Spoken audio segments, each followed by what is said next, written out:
জায়গা আছে, সেই জায়গা ধরে যদি কেউ কথা বলে সে কিন্তু আর মুখ খুলতে পারে না। তরণী আমার কি করেছি, লক্ষণকে লক্ষ্য করে এমন ভাবে বান ছুটতে লাগলি, তরণীর বাণে লক্ষণ জর্জরিত হয়ে মাটিতে অচৈতন্য হয়ে পড়েছে। লক্ষণ অচৈতন্য হয়ে পড়েছে। রামচন্দ্র প্রভু এই দৃশ্য লক্ষ্য করি বিভীষণকে ডেকে বলছে, বিভীষণ না, বিভীষণ না, আমি বলেছিলাম তার গায়ে আঘাত করবো না, কিন্তু বিভীষণ সে যে আমার ভাইয়ের গায়ে আঘাত করেছে, এই ব্যথা আমি কেমন করে সই? যদি আমার গায়ে আঘাত করতো আমি তাকে কখনো বধ করতাম না বিভীষণ, সে আমার ভাই লক্ষণের গায়ে আঘাত করেছে। রামচন্দ্র প্রভু বলিলেন, বিভীষণ সীতা মরলে সীতা পাব প্রতি ঘরে ঘরে, আর তুনের ভাই লক্ষণ মরলে ভাই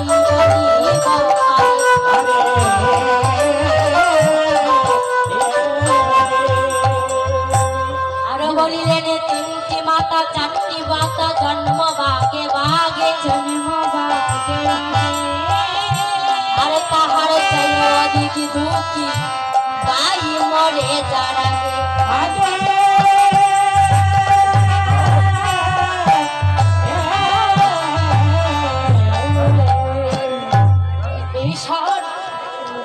সে কখনো আমার ভক্ত হতে পারে না।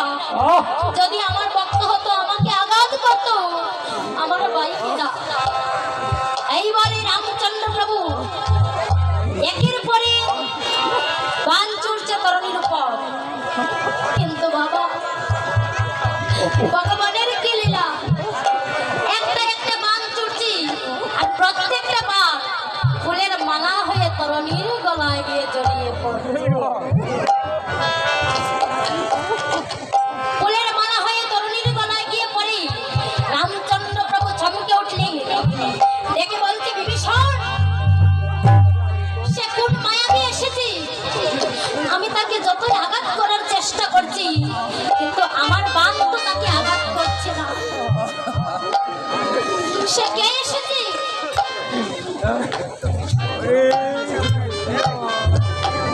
বিভীষণ রামচন্দ্র প্রভুকে বলিলেন, প্রভু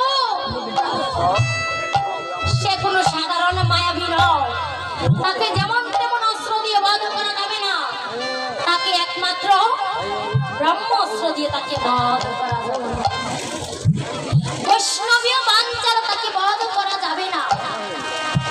আপনি বৈষ্ণবীয় বাণকে স্মরণ করুন আর সঙ্গে সঙ্গে তার দেহ থেকে মস্তকটা আলাদা করে দিন। রামচন্দ্র প্রভু যখন বৈষ্ণবীয় বাণকে স্মরণ করেছে, বাবা বৈষ্ণবীয় বাণ এসে তীরের মাথায় দাঁড়িয়েছে। তরণী নিজের মৃত্যু বাণকে দেখে প্রণাম করেছে। এবার রামচন্দ্র প্রভু আমার বৈষ্ণবীয় বাণ তরণীর উপর ছুঁড়েছি, চতুর্দিকে জয় রাম জয় রাম জয় রাম বলে ধ্বনি হচ্ছে।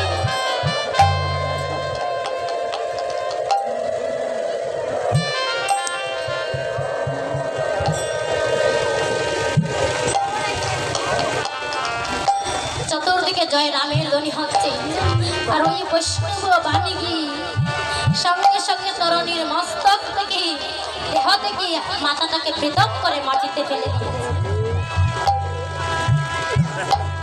ভগবানের কি লীলা, তরণীর সেই কাটা মুন্ডটা রামচন্দ্র প্রভুর চরণে পড়েছে। সেই কাটা মুন্ড আজকে রাম রাম রাম বলে ধ্বনি করছে। বিভীষণ তাদেরকে আর সহ্য করছে, নয়নের জলে বুকে ভেসে যাচ্ছে বিভীষণের। রামচন্দ্র প্রভু ডেকে বলছে, বিভীষণ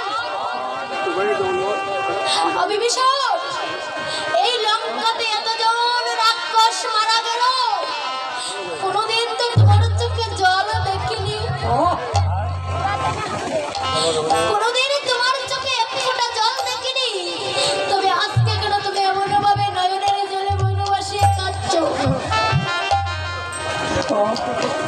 বিভীষণ ডেকে বলছে, প্রভু গো, ও প্রভু, যাকে আজকে আপনি বধ করেছি সে আর কেউ নয় প্রভু, সে যে আমার একমাত্র সন্তান তরুণী সিংহ। রামচন্দ্র প্রভু ডেকে বলছে, বিভীষণ, এ তুমি কি করলে বিভীষণ? তোমার সন্তান আর তুমি আমাকে আগে বলনি বিভীষণ? প্রভু, যদি আগে বলতাম আমার সন্তানকে আপনার চরণে স্থান পেত।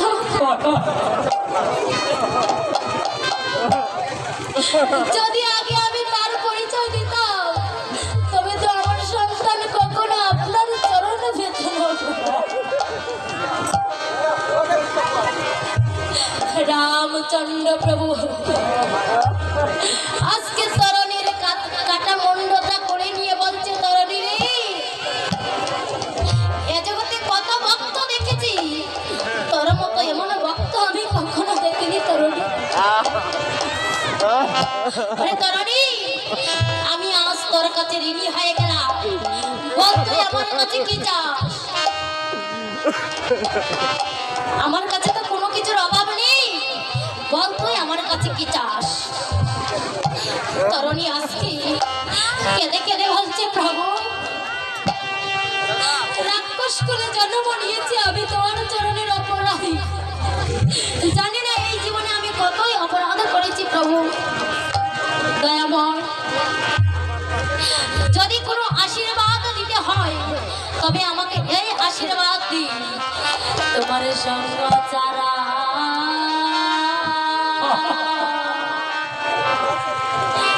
আমায় করো না গো, তোমার সঙ্গ ছাড়া আমায় করো না গো। প্রভু গো, তোমার সঙ্গ ছাড়া আমায় করো না গো। তোমার সঙ্গ ছাড়া আমায় করো না গো। আমি যে জানাবে অপরাধী, তোর সঙ্গে ছাড়া আমারে করো না। আমি যে বহু আমি বহু জন্মে অপরাধী গো। আমার সঙ্গ ছাড়া প্রভু করো না গো। আমি যে বহু জানাবে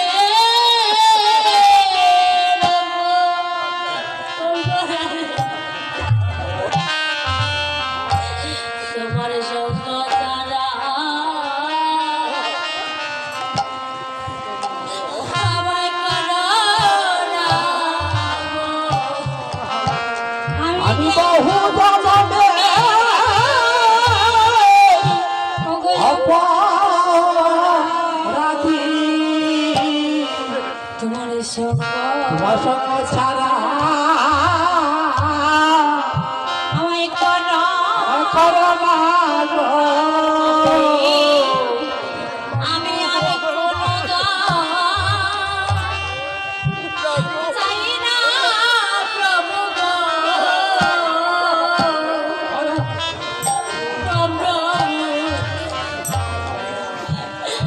আমি আর কিছু না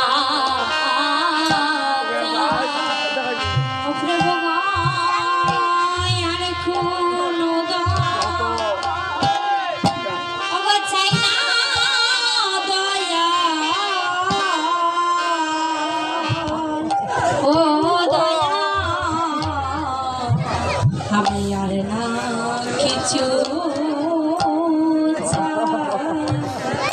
ওই আমি আর কোনো দোষ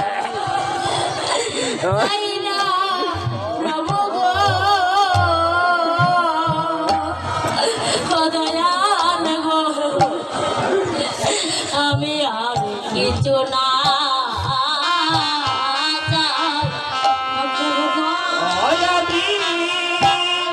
আমি আর কিছু না চাই না আমি